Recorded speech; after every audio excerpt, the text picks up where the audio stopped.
workers in this country have been working hour after hour after hour after hour. We are some of the hardest working people in the world. We don't get much vacations. Most people don't have a vacation.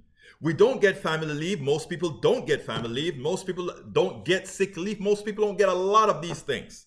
But the executives, the people that sit on their butts in an air-conditioned office all of the times, they are always well compensated. They get stock options and they get all these things that you guys work for. I remember in the good old days, the people who did all the work while somebody else looked on, they were called, it was called a master-slave relationship, because all the spoils went to a particular sect, a particular group. Well, that's what's been happening. But you know what?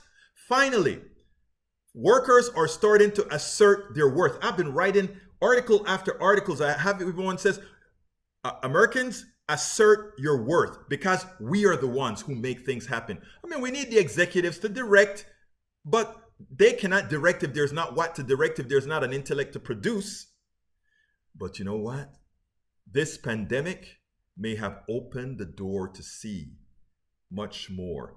First, let me play this, and then we'll talk about it a little bit on the other side. Let me make sure that I have the right things going here. Check it out. There is a new militant spirit in the American workforce. Workers want more, and they're willing to strike to get it. This morning, 10,000 workers at John Deere hit the picket lines in Iowa, Illinois, and Kansas. They argued that even as the agricultural equipment company's profits grew by 61% in recent years, and their CEO's salary grew by 160% during the pandemic, their pay has actually been cut.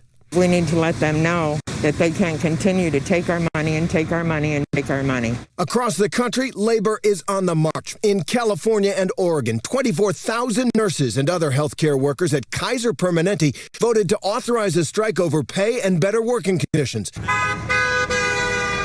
Meanwhile, union workers at Kellogg's cereal plants have been on strike for more than a week, angry about long hours, including 7-day work weeks. Our number one priority is to get back to the negotiations table and reach a contract so our employees can get back to their jobs and their lives. And soon, Hollywood may see a walkout. 60,000 film and TV crew members could walk off the job Monday over what they claim are unfair working conditions. Our hours are really grueling, and we need not just rest between days and over the weekend, but an actual meal break during the day. And across the country, a record number of workers are quitting their jobs. 4.3 million Americans, or 2.9% of the workforce, left their jobs in August. Many are looking for better work conditions and pay, especially with inflation on the rise. Several forces are driving all of this as the pandemic comes to an end. Companies are seeing sky-high demand and very tight labor markets. They're having trouble filling jobs. Workers notice that top executives and bosses are getting paid. And so for the first time in a long, long time, workers have the upper hand.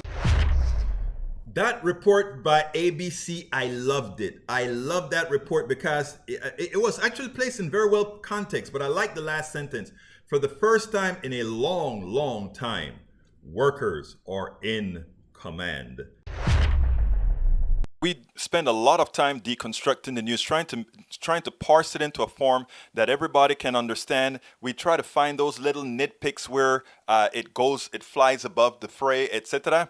If you really like these videos that we do, I want to ask a big favor. Please go ahead, number 1, subscribe to our channel, and number 2, please join if you can. Thank you so kindly for watching. Keep watching. Please remember to share. We must populate the entire internet with our progressive message, a message that we know is what most Americans say that they want. So help us, please join.